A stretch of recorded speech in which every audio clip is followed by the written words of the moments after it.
We dismiss history at our peril. Liberty Nation Radio with Mark Angelides. Basement strategies abound for the 2024 election, and Georgia has some big surprises for us in the form of Donald J. Trump. Welcome back to Liberty Nation Radio. I'm your host, Mark Angelides. We're heard coast to coast on the Radio American Network, so tune in wherever you can. Remember, this show is proudly sponsored by LibertyNation.com, where you can access podcasts, breaking news, analysis, and a range of biting and brilliant shows to whet your appetite for freedom and your fondness for the great American Constitution. The presidential campaigns are in full swing, but with a difference, and we're going to find out what that difference is right here on Liberty Nation Radio. I'm very happy to welcome back longtime host of this here radio show and Liberty Nation's senior political analyst, Mr. Tim Donner. Thanks for coming back in, Tim. Always a pleasure, Mark. Now, I should inform our audience that Tim has deigned to only do 2 segments with us. Usually, Tim deserves the full 4, but we have something quite exciting later in the show about Fani Willis with Liberty Nation's legal affairs editor, Scott DeCosenza. So that's also worth looking out for. So, Tim, you are putting pen to paper at a shocking rate these last couple of weeks, examining what's happening with the election, the 2024 presidential election. And let's be fair, in terms of Liberty Nation's, let's call it the hit rate, it's just been fantastic. It's all Tim Donner all the time. Tim, what's your latest theory? On why people are reading me? No, on what's happening with the campaigns. No. Okay, so here's the theory, and this, I'm in the process of writing this. By the time you hear this, it'll be up on libertynation.com. And the basic idea is how to win an election by doing nothing. Now, in 2020, Joe Biden did less in his campaign than any candidate since the 19th century that used to campaign from their front porch. And an incumbent usually did that because it was beneath them to have to go out and campaign among the unwatched masses. The Rose Garden strategy. That's what it was called, right? That's but this exactly was right. The Rose basement. And this is the Rehoboth basement strategy.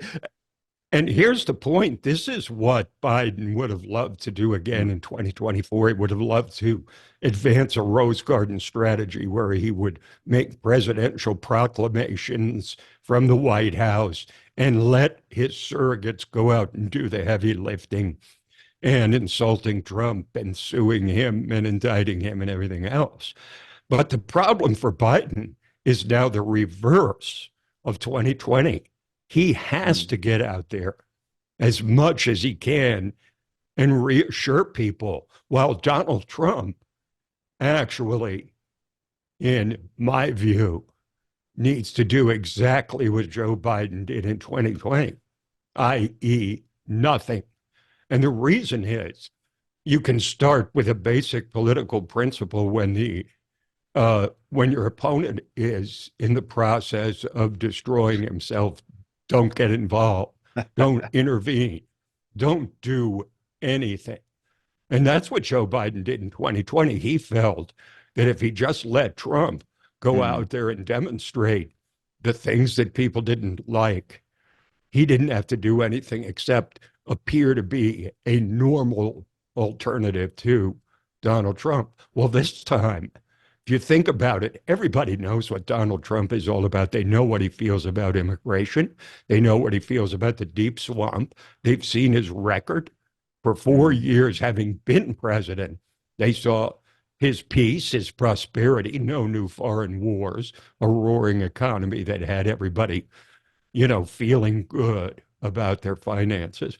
He doesn't need to do anything except let people sit back and do a head-to-head comparison between him and Joe Biden.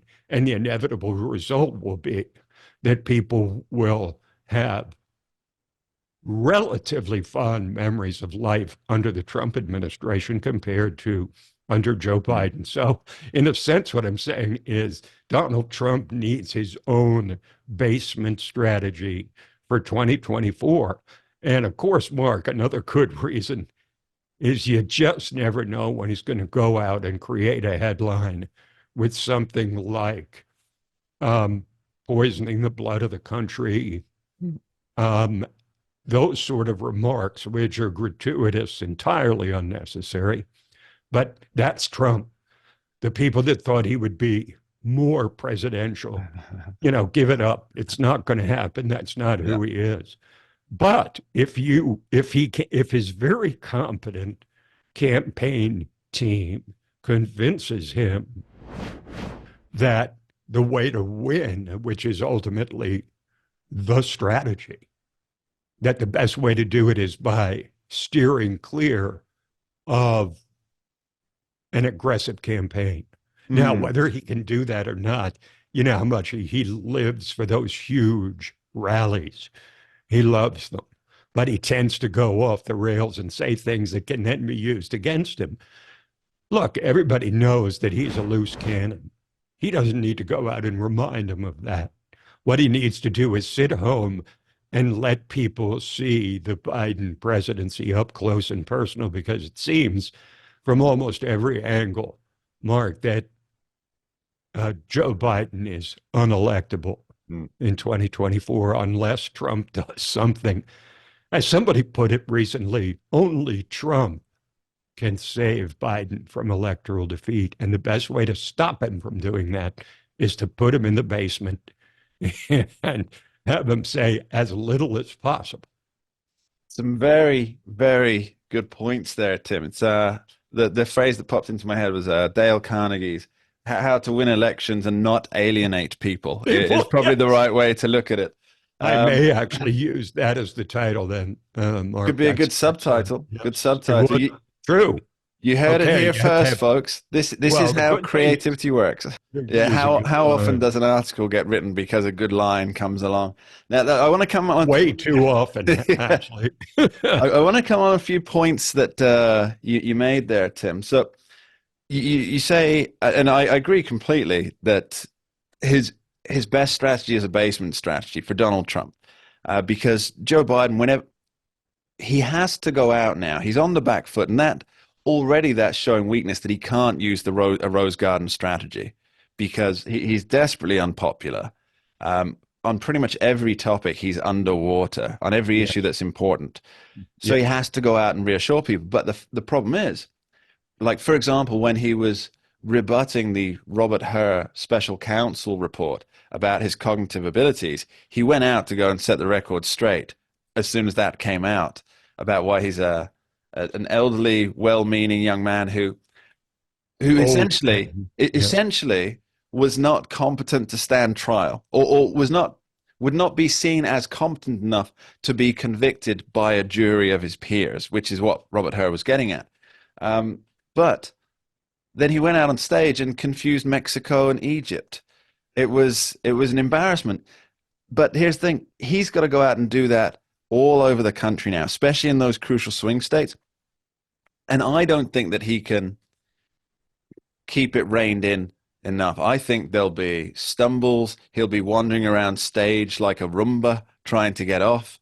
Well, they have some answers to this. The best answers they have in the Biden campaign is to not put him in situations where he's standing, but to put him in situations where he's sitting, like he did in that bizarre Super Bowl ad about shrinkflation, where he's sitting in an empty movie theater. And then you see him sitting at a table in a political ad, sitting at the head of a table, eating fried chicken with black people, which is an unusual choice, given that plays right into the worst kind of stereotype. Starts throwing out watermelon straight after, right?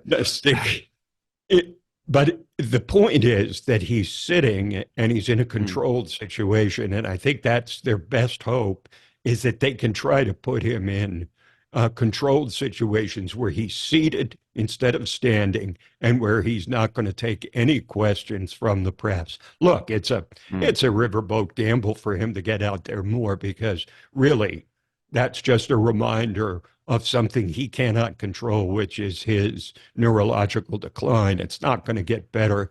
It's only going to get worse. There's no remedy. There's no medicine. There's no treatment to reverse that.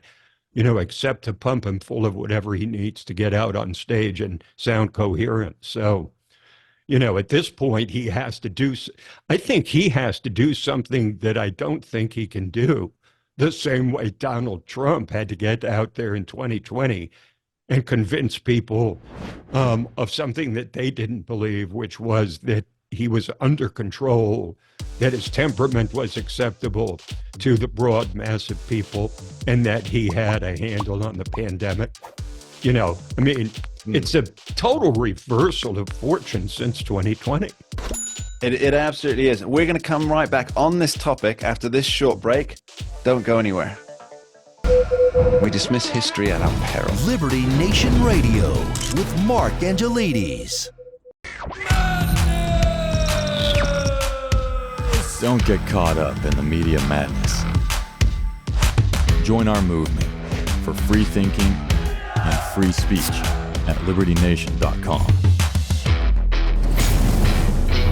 Publishing news and analysis 24/7 with original articles by our team of authors who tell it like it is. Join us each week for online TV shows, The Uprising Podcast, and Liberty Nation Radio. We believe in free thinking and free speech. We are libertynation.com.